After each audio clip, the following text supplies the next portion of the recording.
ሰላም ጤና ይስጥልኝ ተመልካቾቻችን ከሀዲያ ቴሌቪዥን የዕለቱን ዜናዎች ይዘን ቀርበናል። ከዜናዎቹ ጋር ምህረት መለሰ ነኝ። በቅድሚያም ዋና ዋና ዜና በትብብርና በህብረት ከተሰራ ውጤታማ መሆን እንደሚቻል ታላቁ የኢትዮጵያ ህዳሴ ግድብ ትልቅ ማሳያ እንደሆነ ተገለጸ።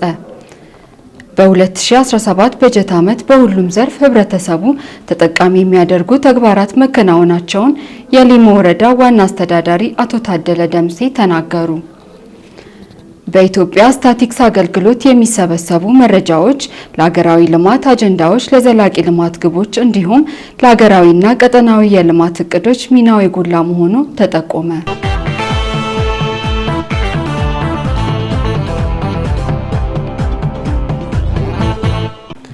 ወደ ዝርዝር ዜናዎች እናልፋለን። አብራችሁን ቆዩ። በትብብርና በህብረት ከተሰራ ውጤታማ መሆን እንደሚቻል ታላቁ የኢትዮጵያ ህዳሴ ግድብ ትልቅ ማሳያ እንደሆነ ተገለጸ። ቤተልሔም ደመቀ የታላቁ ህዳሴ ግድብ ምረቃን ተከትሎ የሆሳና ክላስተር ህብረት አመራርና የመንግስት ሰራተኞች በጋራ የውይይት መድረክ በህብረት ችለናል በሚል መሪ ቃል በሆሳና ከተማ ተካሂዷል። በመድረኩም የተገኙት የማዕከላዊ ኢትዮጵያ ክልል ብልጽግና ፓርቲ የአደረጃጀት ዘርፍ ኃላፊና ረዳት የመንግስት ተጠሪ አቶ ይግለጡ አብዛ የአባይ ግድብ ኩራታችን የክብራችን ምንጭ ሆኖ ተመርቋል ብለዋል። በህብረት ችለናል ያሉት አቶ ይግለጡ የውጭና የሀገር ውስጥ ባንዳ ሊያስቆመን እንደማይችል የመጨረሻ ማረጋገጫ ነው ብለዋል። ከተባበርንና በህብረት ከሰራን የት መድረስ እንደምንችል ማሳያ ነው ሲሉም አብራርተዋል። ታላቁ የኢትዮጵያ ህዳሴ ግድብ ግንባታ መጠናቀቅ ሲጠበቅ የነበረ ተስፋ ነው ያሉት አቶ ይግለጡ በእድሜ ዘመናችን ተመርቆ በማየታችን ደስተኞች ነን ሲሉም ገልጸዋል። ግድቡ እንደምንችል ማሳያ ነው ያሉት አቶ ይግለጡ ግድቡ ዓለምን ያነጋገረ መሆኑን በማንሳት በጋራ ትርክትና በመረባረብ ማሳካት መቻሉን አንስተው ሁላችንም በጋራ የገነባ ነው የጋራ ኩራታችን የሆነው ግድብ በመመረቁ እንኳን ደስ ያለን ብለዋል። የክልሉ ታላቁ የኢትዮጵያ ህዳሴ ግድብ ማስተባበሪያ ጽህፈት ቤት ኃላፊ አቶ ተክሌ አሼቦ የግድቡን አጠቃላይ ሂደት ሪፖርት ባቀረቡበት ወቅት ታላቁ የህዳሴ ግድብ የሀገራችን ብሔሮች ብሔረሰቦችና ህዝቦች የጋራ ትስስር የታየበት የብልጽግና አሻራ መሆኑን በሪፖርቱ አመላክተዋል። ግድቡ በመጠናቀቁም የቱሪስት መዳረሻዎችን ማስፋፋት፣ የአሳ እርባታ ምርት በማቅረብ የምግብ በመብራት እጦት ለሚቸገሩ እናቶች መብራት ተደራሽነትን ማዳረስ የሚቻልበት የአግሮ ኢኮኖሚ የሚስተካከልበትና ሌሎች የልማት ትሩፋቶች ያሉት መሆኑን አቶ ተክሌ ጠቁመዋል። የታየውን ጥንካሬ በማጉላት ለትውልድ በማስተላለፍ በዜጎች ቅብብሎሽ የሚሰሩ የልማት ፕሮጀክቶች ተጠናክረው ሊቀጥሉ እንደሚገባም የተናገሩት የማዕከላዊ ኢትዮጵያ ፋይናንስ ቢሮ ምክትል ኃላፊ አቶ አክሊሉ መኔዶ ናቸው። የሀዲያ ዞን ብልጽግና ፓርቲ ቅርንጫፍ ጽህፈት ቤት ኃላፊ አቶ ሳሙኤል ሽጉጤ በበኩላቸው የህዳሴ ግድብ የሺህ ዓመታት ራዕይና ውጣ ውረዶችን በመሻገር በህብረትና በትብብር ለምርቃት ማብቃት የተቻለበት በመሆኑ እንኳን ደስ ያላችሁ ብለዋል። ታሪካዊ ጠላቶቻችን ለዘመናት ግድብ እንዳይገነባ የውስጥ ልዩነቶችንና የተለያዩ እንቅፋቶችን በመፍጠር ጫና ሲያደርጉ እንደነበረም አውስተዋል። አሁን ላይ ለምርቃት የበቃው የህዳሴ ግድብ በሺዎች የሚቆጠሩ የሰው ህይወት መስዋዕትነት የላብና የደም ጠብታ መሆኑን ገልጸዋል። ግድቡ በቀጣይ ለሚሰሩ የልማት ፕሮጀክቶች የሀብት ምንጭ የዲፕሎማሲና የፍትሃዊነት ሚዛን መሆኑን በማንሳት ፕሮጀክቱ የትርክት ለውጥ አምጥቷልም ብለዋል። የውይይቱ ተሳታፊዎች በየበኩላቸው የህዳሴ ግድብ ብቻም ሳይሆን ሌሎች ፕሮጀክቶች ፈጥሯል፣ የኢትዮጵያ መንግስት ከጠባቂነት በመላቀቅ በራስ ማከናወን እንደሚቻልም አመላክቷል ብለዋል። በ2017 በጀት ዓመት በሁሉም ዘርፍ ህብረተሰቡ ተጠቃሚ የሚያደርጉ ተግባራትን መከናወናቸውን የሊሙ ወረዳ ዋና አስተዳዳሪ አቶ ታደለ ደምሴ ተናገሩ። የሀዲያ ዞን ሊሙ ወረዳ ምክር ቤት አራተኛ ዙር 26ኛ መደበኛ ጉባኤን አካሂዷል። ፋሲል ወንድሙ ተጨማሪ አለው። የሊሙ ወረዳ ምክር ቤት ዋና አፈ ጉባኤ ወይዘሮ መዓዛ ጌታቸው በ2017 በርካታ ስኬቶች የተመዘገበበት መሆኑን ገልጸው በቀጣይ የታዩ ጉድለቶችን በመለየት የህዝብ ተጠቃሚነትን ለማረጋገጥ ትኩረት ሰጥቶ ይሰራልን ብለዋል። በ2018 በጀት ዓመት የህዝብ ተጠቃሚነትን ለማረጋገጥ ከህዝብ ጋር በቅንጅት እንደሚሰራም ተናግረዋል። ለምክር ቤት አባላቱ የሊሙ ወረዳ አስተዳደር ምክር ቤት የ2017 አፈጻጸምና የ2018 በጀት ዓመት እቅድም ቀርቧል። በውሃ በመንገድ ለወጣቶች የስራ ዕድል ፈጠራ ከኢንቨስትመንት ጋር ተያይዞ ደን አጠባበቅ ከምክር ቤት አባላቱ ሀሳብ ተነስቷል። በትምህርት ግብርናን ከማዘመን አኳያ እንዲሁም የመልካም አስተዳደር ጥያቄዎችን ለመፍታት በተሰሩ ስራዎች የምክር ቤት አባላቱ ሀሳብና ማብራሪያ ሰጥተዋል። በዕለቱ ከምክር ቤት አባላት ለተነሱ ጥያቄዎች ምላሽ የሰጡት የሊሙ ወረዳ ዋና አስተዳዳሪ አቶ ታደለ ደምሴ በበጀት ዓመቱ በገቢ በሰላምና ጸጥታ፣ በትምህርት፣ በጤና፣ በግብርናና በሌሎች ዘርፎች አበረታች ውጤቶች ታይቷልን ብለዋል። በ2017 በጀት ዓመት በርካታ ስኬቶች የተመዘገበበት ሲሆን በቀጣይ ጉድለቶችን በማረም የህዝብ ተጠቃሚነትን ለማረጋገጥ ትኩረት ሰጥቶ እንደሚሰራም ተናግረዋል። በበጀት ዓመቱ ለተመዘገቡ ስኬቶች የምክር ቤት አባላት ላበረከቱት አስተዋጽኦ አመስግነው በቀጣይ ተጠናክሮ መቀጠል እንዳለበትም አሳስበዋል። ከህዝብ የሚነሱ የልማት የመልካም አስተዳደር ችግሮችን ለመፍታት የመሰረተ ልማት ስራዎችን የማስፋፋት ስራዎች በልዩ ትኩረትና በቁርጠኝነት መሰራቱን የተናገሩት ዋና አስተዳዳሪው በቀጣይ ችግሮችን በመለየት በትኩረት ይሰራልን ብለዋል።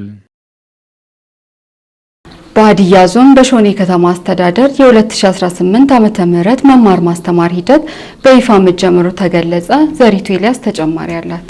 የ2018 ዓመተ ምህረት የትምህርት ዘመን የመማር ማስተማር ሂደት በሾኔ ሁለተኛ ደረጃ ትምህርት ቤት ተማሪዎች፣ መምህራን እና ባለድርሻ አካላት በተገኙበት ችቦ በመለኮስ በይፋ ተጀምሯል። በዕለቱ የተገኙት የፖለቲካ ዘርፍ ኃላፊ አቶ ተስፋውን ማቴዎስ ተማሪዎች ዘመኑን በሚመጥን ልክ ዝግጅት እያደረጉ ትምህርታቸው ላይ ተወዳዳሪ በመሆን የተሻለ ዜጋ ለመሆን መስራት እንዳለባቸው ሲናገሩ ኢትዮጵያ የህዳሴ ግድብን በማጠናቀቅ ከተስፋ ብርሃን ወደሚጨበጥ ብርሃን መሸጋገር የቻልንበት ወቅት በመሆኑ ተማሪዎች ከፊት ያለውን ታላቅ ብርሃን በማየት ትልቅ ራዕይ ይዘው መማር እንዳለባቸው ገልጸዋል። የሾኔ ከተማ አስተዳደር ትምህርት ጽሕፈት ቤት ኃላፊ አቶ ኤርሚያስ ቲራጎ በበኩላቸው የትምህርት ጥራትን ማሻሻል ክፍለ ጊዜ ሳይባክን ተማሪን ክፍል ገብቶ ከማስተማር እንደሚጀምር በመግለጽ ተማሪዎች ልዩ ትኩረት በማድረግ አጋጣሚዎችን ሁሉ መጠቀም እንዳለባቸውና ትምህርት ቤቶችም ትውልድ ላይ ሊሰሩ እንደሚገባ ገልጸዋል። በማስጀመሪያ መርሃ ግብሩ ላይም የፖለቲካና አቅም ግንባታ ዘርፍ ኃላፊ አቶ ተስፋውን ማቴዎስ፣ የአደረጃጀት ዘርፍ ኃላፊ አቶ ወርቁ ዮሐንስ፣ የሾኔ ትምህርት ጽሕፈት ቤት ኃላፊ የሆኑት አቶ ቸርነት አብዮ፣ የሾኔ ሁለተኛ ደረጃ ትምህርት ቤት ዋና ርዕሰ መምህር የሆኑት አቶ ኤርሚያስ ቲራጎ እንዲሁም መምህራንና ተማሪዎች በተገኙበት የ2018 ዓመተ ምህረት የትምህርት ዘመን የመማር ማስተማር ስራ በይፋ መጀመሩን የሾኔ ከተማ አስተዳደር የመንግስት ኮሚኒኬሽን ጉዳዮች ጽሕፈት ቤት ዘግቧል። ጥራት ያለው ትምህርት ለትውልድ ለማድረስ እየተሰራ መሆኑን ወርልድ ብራይት አካዳሚ አስታወቀ። አካዳሚው የ2018 ዓመተ ምህረት የትምህርት ዘመን የመማር ማስተማር መርሃ ግብር በይፋ አስጀምሯል። መብረካ ደሳለኝ ወርልድ ብራይት አካዳሚ የ2018 የትምህርት ዘመን የመማር ማስተማር መርሃ ግብር በዛሬው ዕለት በይፋ አስጀምሯል። የእንኳን ደህና መጣችሁ መልእክት ያስተላለፉት የአካዳሚው ስራ አስኪያጅ አቶ ብርሃኑ አበራ የዘንድሮ የትምህርት አጀማመር ታላቁ የህዳሴ ግድብ ለምረቃ በበቃበት ማግስት መሆኑ ልዩ እንደሚያደርገው ገልጸው ትምህርት ቤቱ የተማሪዎችን ውጤት ለማሻሻል የተለያዩ ስትራቴጂዎችን ነድፎ እየተንቀሳቀሰ መሆኑን ተናግረዋል። በትምህርት ማስጀመሪያ መርሃ ግብሩ ወቅት የተገኙት የሀዲያ ዞን ትምህርት መምሪያ ኃላፊ ተወካይና የትምህርት ጥራት ባለሙያ አቶ አድነው አብዩ የተሻለ ውጤት ለማምጣት ተማሪዎች ከዛሬ ጀምሮ ጠንክረው መስራት እንዳለባቸው አሳስበው ተማሪዎች ስልክና የመሳሰሉ ኤሌክትሮኒክስ መሳሪያዎች ይዘው መገኘት እንደሌለባቸው አስታውቀዋል። አካዳሚው ትምህርት ከጀመረበት ከ2013 ዓ.ም ጀምሮ ጥራት ያለው ትምህርት ብቃት ባላቸው መምህራን እየሰጠ እንደሚገኝ የገለጹት የወርልድ ብራይት ኮሌጅ ፕሬዝዳንትና የወርልድ ብራይት አካዳሚ ቦርድ ሰብሳቢ ዶክተር ተሰማ አበራ ተማሪዎች በትርፍ ሰዓታቸው ቤተሰቦቻቸውን እያገዙ ጎን ለጎን እንዲማሩና ለ2018 የትምህርት ዘመን ብቁ እንዲሆኑ ለማገዝ በተመረጡና ብቃት ባላቸው መምህራን የክረምት ማጠናከሪያ ትምህርት መሰጠቱን ተናግረዋል። ወርልድ ብራይት ኮሌጅ የት ኩባንያ የሆነ ወርልድ ብራይት አካዳሚ በሆሳና ከተማ ስራን ከጀመርንበት ከ2013 ጀምሮ ጥራት ያለውን ትምህርት ብቃት ባላቸው መምህራን ለትውልድ እያደረሰን እንገኛለን። ከዚህ ጋር በተገናኘ ምናልባት በዘንድሮ ዓመት ላይ 2018 ጅማሮን አስመልክተው ለ2018 እንዲበቁ የ2017 ክረምት ላይ ተማሪዎችን የማጠናከሪያ ትምህርት እየሰጠን ነበር። ያ ማለት ተማሪዎች የ2017ቱን ዓመታዊ የመማር ማስተማር ስርዓትን አልፈው ቤት ላይ እንዳይቀመጡ በትርፍ ሰዓታቸው ላይ እንዲማሩና ወላጆቻቸውን ያገዙ ጎን ለጎን ደግሞ ትምህርታቸውን እንዲማሩ በተወጣጡ አቅም ባላቸው መምህራን ሙያዊ እና ሳብጀክት ላይ ትኩረት አድርጎበት መማር የሚገባቸውን ወስነው እዛ ጋር እንዲማሩ የማስቻል ስራ ለመስራት ብዙ ኃላፊነት ወስደን ክረምት ስናስተምር ቆይተናል። የኛ ተማሪዎች ብቻ ሳይሆኑ በአጎራባች ያሉ ከመንግስትና ከግልም የተዋጡ ተማሪዎች ጭምር በወርልድ ብራይት አካዳሚ ግቢ ላይ የክረምት ትምህርት ስንሰጥ ነበረ። ይሄ ማለት በመምህራን በኩል ተደራጅቶ በልዩነት ሙያዊ ግዛ ተሰጥቶባቸው ተማሪዎች ነገያቸውን እንዲወስኑ በሙያቸው ላይ ትኩረት አድርገው እንዲማሩ የማስቻል ስራ ለመስራት ኃላፊነት ወስደን እያስተማር ነበር። በዛሬው ዕለትም የትምህርት ሚኒስቴር ባወጣው መርህ መሰረት በመላው ኢትዮጵያ የትምህርት ማስጀመሪያ መርሃ ግብር ይፋ መደረጉን ገልጸዋል። ትምህርት ሚኒስቴራችን የኢትዮጵያ ትምህርት ሚኒስቴር ባወጣው መርህ መሰረት ዛሬ መስከረም 5 ጀምሮ መማር እንዲችሉ የትምህርት ማስጀመሪያ መርሃ ግብርን ላውንች አድርጎታል። ስለዚህ የኦፕኒንግ ፈርስት ዶኮ ክላስ ምለው ዴይ 1 ክላስ 1 ላይ ተማሪዎች ተገኝተው ሁሉም ጋር መጀመር የነበረበት እንደመሆኑ መጠን ወርልድ ብራይት አካዳሚ የመንግስትን ሀሳብ ተቀብለው በዛሬ ዕለት በሃይ ስኩልና በአካዳሚዎች ላይ የመክፈቻ ስነ ስርዓት ፈጽመናል። በሀገር አቀፍ ደረጃ ተወዳዳሪ ተማሪዎችን ለማፍራት ምቹ የመማሪያ ስፍራ በመፍጠር ብቁ መምህራንና በቂ ግብዓት መሟላቱን የተናገሩት ዶክተር ተሰማ ተማሪዎች ከዛሬ ጀምሮ በትምህርት ገበታቸው ተገኝተው እንዲማሩ ጥሪ አስተላልፈዋል። የተሻሉ ተማሪዎችን ለማፍራት ምን መደረግ አለባቸው የሚል ነገር አናሊሲስ ስንሰራ ሁለት ነገር ነው አለ። አንደኛ የመማር ማስተማር ኢንቫይሮንመንት ምቹ ማድረግ፣ ሁለተኛ ግብዓት ነው። ግብዓት ደግሞ በሁለት እንከፍላለን። የመምህራን ብቃትና ልማሩ የሚችሉበት ቁሳቁስ ማመቻቸት ነው።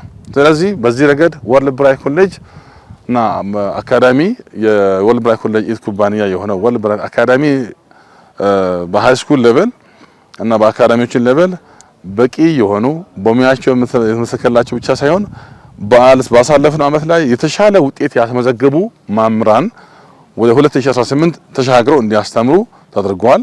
የትምህርት ቤቱ መምህር የሆኑት መምህር ጸደቀ ነጋሽ በበኩላቸው ተማሪዎች ከዘመኑ ጋር በመዘመን ራሳቸውን ማብቃት እንዳለባቸው አሳስበዋል። ተማሪዎች ከዚህ በፊት ከ3-4 ዓመታት በነበረው ሁኔታ አይደለምና ፈተና አሰጣጥ ሁኔታ አሁን በጣም ራሱን የሚችል ተማሪ ነው ማለፍ ይቻላልና ተማሪው በጣም በራሱ ድጋውት ማድረግ አለበት፣ ራሱን አፕዴት ማድረግ አለበት በየሰዓቱ እና የማምሩን ነገር ፕሮፐርሊ መከታተል አለበት።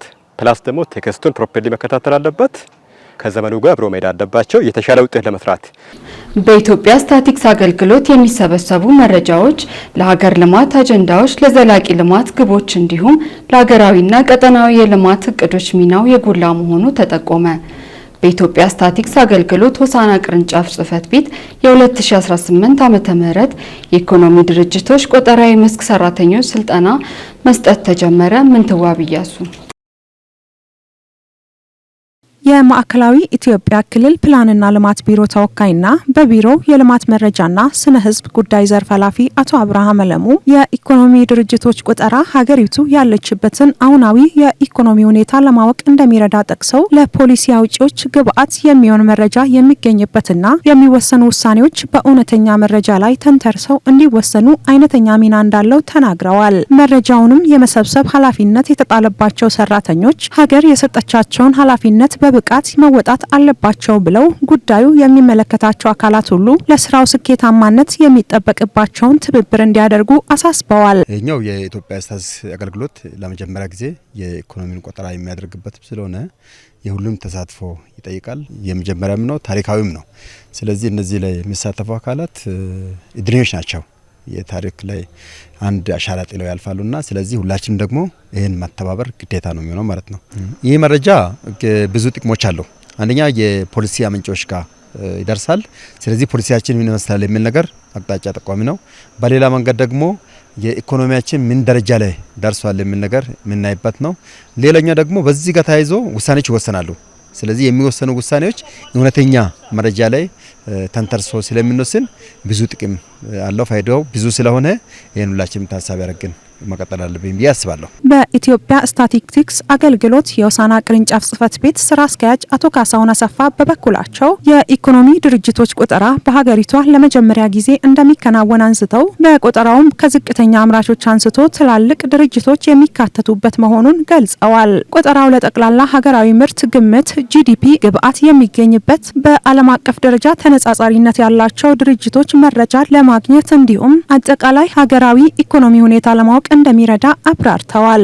ኢኮኖሚ ድርጅቶች ቆጠራ በነገራችን ላይ ለመጀመሪያ ጊዜ ነው በሀገራችን ታሪክ የመጀመሪያ ጊዜ ነው የተደረገው። እዚህ በፊት የሚደረጉ ጥናቶች ነበሩ፣ ግን በናሙና ደረጃ ነው የሚደረጉ የነበረው።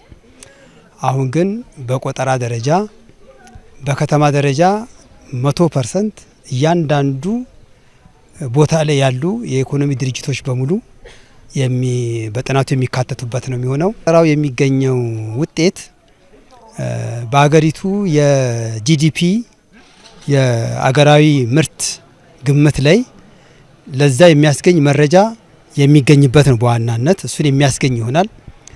በሁለተኛነት ደግሞ በዓለም አቀፍ ደረጃ ተነጻጻሪነት ያለው የድርጅቶችን መረጃ የምናገኝበት ነው። በሶስተኛ ደረጃ ይሄ መረጃ ከተሰበሰበ በኋላ መንግስት፣ ሌሎችም የምርምር ተመራማሪ አካላት ድርጅቶች፣ ሌሎችም ዓለም አቀፍ ድርጅቶች መረጃውን በመጠቀም የልማት እቅድ ያቅዳሉ፣ የጥናት እቅድ ያቅዳሉ። ሌሎች ፖሊሲ መንግስት ደግሞ ፖሊሲ ይቀርጽበታል። ስለዚህ በኢኮኖሚ ድርጅቶች በአገሪቱ ውስጥ ያሉት የኢኮኖሚ ድርጅቶች የቱ ጋር ነው ያሉት? ምን ያህል ናቸው? ምን ያህል ሰው ያሳትፋሉ? እንደገና ደግሞ በዛ ስራ ላይ የሚገኘው ኢኮኖሚ ምንድን ነው? ለሀገሪቱ የኢኮኖሚ ግብዓት በዚህ መስክ ላይ የሚያስገኘው ምንድን ነው የሚለውን መረጃ የሚያስገኝ መረጃ ለመሰብሰብ የሚጠቅም ነው ማለት ነው። ስልጠናው በቅርንጫፍ ጽህፈት ቤቱ በሆሳዕናና በወራቤ ለተከታታይ 25 ቀናት እንደሚሰጥ አቶ ካሳሁን ጠቅሰዋል። በክልሉ 3400 የሚሆኑ የቆጠራ ቦታዎች መመረጣቸውን ያነሱት አቶ ካሳሁን በዚህም 2200 የሰው ኃይል እንደሚሳተፍ ገልጸዋል። መረጃው ለሀገሪቱ ካለው ወሳኝ ሚና አንጻር ጥራት ያለው እንዲሆን ከፍተኛ ክትትልና ቁጥጥር እንደሚደረግም አብራርተዋል። አሁን ለዚህ ስራ ወደ 3400 የሚሆን ያህል ቆጠራ ቦታ ተመርጧል። አጠቃላይ ወደ 2200 የሚሆን የሰው ኃይል የሚሰማራበት ነው ማለት ነው በዚህ በእኛ ቅርንጫፍ ደረጃ። በአገር አቀፍ ደረጃ ግን ከ40 ሺህ በላይ ሰራተኞች ይሳተፉበታል። በእኛ መስሪያ ቤት የሚሰበሰቡ መረጃዎች በዋናነት ትኩረት የሚሰጥባቸው የመረጃ ጥራት ነው። መረጃው ጥራት ያለው እንዲሆን ከፍተኛ ክትትልና ጥንቃቄ ይደረጋል። በሀገሪቱ የሚወጡ ፖሊሲዎችና እቅዶች መረጃውን መሰረት አድርገው የሚወጡ በመሆናቸው ጉዳዩ በቀጥታም ይሁን በተዘዋዋሪ ሁሉንም ማህበረሰብ የሚነካ ነው ያሉት አቶ ካሳሁን መረጃ ሰጪዎች በቅንነት ተአማኒነት ያለው መረጃ የመስጠት ኃላፊነታቸውን እንዲወጡ መልእክት አስተላልፈዋል። ታላቁ የኢትዮጵያ ህዳሴ ግድብ የኢትዮጵያውያን የመንፈስ ጥንካሬ ያረጋገጠ ትልቅ ገድል ነው ሲሉ ፕሬዝዳንት ታዬ አጽቀሥላሴ ገለጹ። ዱናሞ ዮሐንስ ተጨማሪ አለው። ኢትዮጵያ ችላለች፣ በመተባበር ችለናል። የአዲስ አበባ ነዋሪዎች የታላቁ ህዳሴ ግድብ መጠናቀቅን አስመልክቶ ታላቅ የድጋፍ ትዕይንተ ህዝብ በመስቀል አደባባይ አካሂደዋል። ፕሬዝዳንት ታዬ አጽቀሥላሴ በኢትዮጵያውያን ላብ እንባና ደም የተገነባውን የታላቁ ህዳሴ ግድብ ለመደገፍ ከባዱን ዝናብ ተቋቁመው ለተገኙ ምስጋናቸውን አቅርበዋል። የህዳሴ ግድብ ኢትዮጵያውያን አርቀው ያስባሉ፣ ይመራመራሉ፣ ይፈጽማሉ፣ ደግሞም ሰርተው ያሳያሉ፣ ከበረከቱም ይካፈላሉ የሚለውን ትውፊት የሚያሳይ ነው ብለዋል ፕሬዝዳንቱም። ታላቁ የኢትዮጵያ ህዳሴ ግድብ ለእኛ ለኢትዮጵያውያን ትርጉሙ እንዲሁም ፋይዳው ብዙ ነው ያሉት ፕሬዝዳንቱ ህዳሴ ግድብ ሀሳባዊ ኃይሉ ብርቱ ነው በማለት እኛ ኢትዮጵያውያን እንችላለን ማለት ነው። በእርግጥም እንችላለን፣ ደግመንም እንችላለን ብለዋል። ይህም 120 ሚሊዮን ህዝብ ተመልካችና ተመጽዎች የሚለውን የመዛበቻ ቅጥያ ስም አሽቀንጥረን ለመጣል ከወሰነን እንችላለን። እንደ ብርቱ ቋሚና ማገር እንደ ጠንካራ ድርና ማግ ከተቀናጀን ኢላማውና ግቡን ከለየ ኢትዮጵያዊው ይችላል፣ የሚሳነው ነገር ከቶ አይኖርም ነው የህዳሴ ግድብ ዋናው መልእክት ብለዋል። በዚህም ታላቁ የህዳሴ ግድብ ትላንት የነበረውን የኢትዮጵያውያንን የመንፈስ ጥንካሬ የሚያረጋግጥ ዛሬ ያለንን ጥበብና ብልሃት የሚቃኝ ነገ የሚኖረንን የብርሃን ቀንዲል የሚያሳይ ትልቅ ገድል ነው ብለዋል። የህዳሴ ግድብ ትናንት የነበረውን የኢትዮጵያዊ የመንፈስ ጥንካሬ የሚያረጋግጥ ዛሬ ያለንን የጥበብና ብልሃት የሚቃኝ ነገ የሚኖረንን የብርሃን ቀንዲል የሚያሳይ ታላቅ ገድል ነው። አሳንሰን አናየው። ኢትዮጵያውያን አርቀው ያስባሉ፣ ይመራመራሉ፣ ይፈጽማሉ፣ ደግሞም ሰርተው ያሳያሉ፣ ከበረከቱም ያካፍላሉ የሚለውን እሴትና ትውፊት የሚያሳይ ምስክር ነው የህዳሴ ግድብ። የሚያስቡ አምሮች፣ ለተግባር የተጉ የጥበብ እጆች፣ ለመጀመርም ሆነ በወጉ ለመጨረስ የተጉ መሪዎችና ሰራተኞች ሲኖሩ እድገት፣ ሐሳብና መልካም ተግባር ተስማሙ፣ ተዋሃዱ ማለት ነው ብለዋል። የጎበጠን ሐሳብ ለማቅናት አግድም የሄደን የተዛነፈን አፈጻጸም ለማስተካከል የሚተጉ እንዲሁም ስግብግብነትን የሚጸየፉ መሪዎች ሲኖሩ ስራና ሰራተኛ ይስማማሉ፣ ስራ ይሰምራል፣ የስራ ባህልም ይለወጣል ብለዋል። የኢትዮጵያ ታላቁ የህዳሴ ግድብ በተፋሰሱ ያሉ ጎረቤት ሀገራትን ለመተባበርና አብሮ ለማደግ እድል የፈጠረ መሆኑን ገልጸው በጋራ ለጋራ ልማት መስራት ይገባልም ብለዋል። የኢትዮጵያውያን ፍላጎት ከሊቅ እስከ ደቂቅ አብሮ መልማትና ማደግ ነው። እንደሚታወቀው የአባይ ተፋሰስ ሀገራትና ህዝቦች በሰው ልጆች ታሪክ ውስጥ ቀደምት የሚባለውን ግንኙነት መስርተው ኖረዋል። የጋራ ትስስራችን ዘሩ ከተዘራና ተክሉም ከበቀለ አያሌ ሺህ ዓመታት አስቆጥሯል። አባይ እውነትን፣ ሐቅን ሊበይን መተማመን፣ መተጋገዝን መገንባት የሚችል ሀብታችን ነው። ስለዚህ የህዳሴ ግድብ እህትማማች የሆኑ ሀገራት ለመተባበርና በጋራ ለማደግ የተለየ እድል የሰጠ በመሆኑ ጥሪያችን አሁንም አብረን እንስራ፣ አብረን እንቁም ነው። በማገዶ እንጨት ሸክም የተጎዳ አካላቸውን እንደምን እናቅና እንደምንስ ይቅና ብለን በዓለም አደባባይ ጠይቀናል ብለዋል። ታላቁ የኢትዮጵያ ህዳሴ ግድብ ከኢትዮጵያውያን ለኢትዮጵያውያን የተሰጠ ውድ ሀብት ነው ያሉት ፕሬዝዳንቱ ለኢትዮጵያውያን እናቶች የዘመናት እንባ ምላሽን የሰጠ ፕሮጀክት መሆኑን አንስተዋል። እንደ ኢዜአ ዘገባም በታላቁ የኢትዮጵያ ህዳሴ ግድብ ሂደት ውስጥ ተሳትፎ ላደረጉ አካላት ምስጋና ያቀረቡ ሲሆን በተለይም የጠቅላይ ሚኒስትር ዶክተር አብይ አህመድ ሚና ምስጋና የሚገባው ነው ብለዋል። በመቀነታችሁ የያዛችኋትን ሳንቲም የለገሳችሁ እናቶች፣ በአቅማዳ ወይም በስልቻ ጭናችሁ እህል ሸጣችሁ ለህዳሴ ያዋጣችሁ የኢትዮጵያ አርሶ አደሮች፣ የቤት እንስሳት ጥሪታችሁን ሸጣችሁ የለገሳችሁ የኢትዮጵያ አርብቶ አደሮች፣ የወር ደሞዛችሁን በፍቅር የሰጣችሁ የመንግስት የግል ድርጅት ሰራተኞች፣ የህዝብ እንደራሴዎች ከደሞዛችሁና ከሬሽናችሁ ቀንሳችሁ በፍቅር ያላችሁን ያበረከታችሁ የሀገር መከላከያና የፌዴራል ክልል እንዲሁም የክልል የጸጥታ ተቋማት ባልደረቦች ከዋና ጥሪታችሁ ከፍላችሁ የለገሳችሁ የንግድ ስራ ወይም የቢዝነስ ሰዎች ምስጋና ይድረሳችሁ። በዘመን ሽግግር በየደረጃው ሐሳብ ላመነጫችሁ ለኢትዮጵያ አመራር ለሰጣችሁ የተሰናከለውን ሁሉ ያስተካከላችሁ የተዛባውን ያቃናችሁ የመንግስት አስፈጻሚ አካላት በተለይ ጠቅላይ ሚኒስትር ዶክተር አብይ አህመድን በእናንተ ስም ከፍ ያለ ምስጋናዬን እንዳቀርብ ይፈቀድልኝ። ተመልካቾቻችን ከሀዲያ ቴሌቪዥን የዕለቱን ዜናዎች እኚህን ይመስሉ ነበር። ከቀሪ የሀዲያ ቴሌቪዥን ፕሮግራሞች ጋር መልካም ቆይታ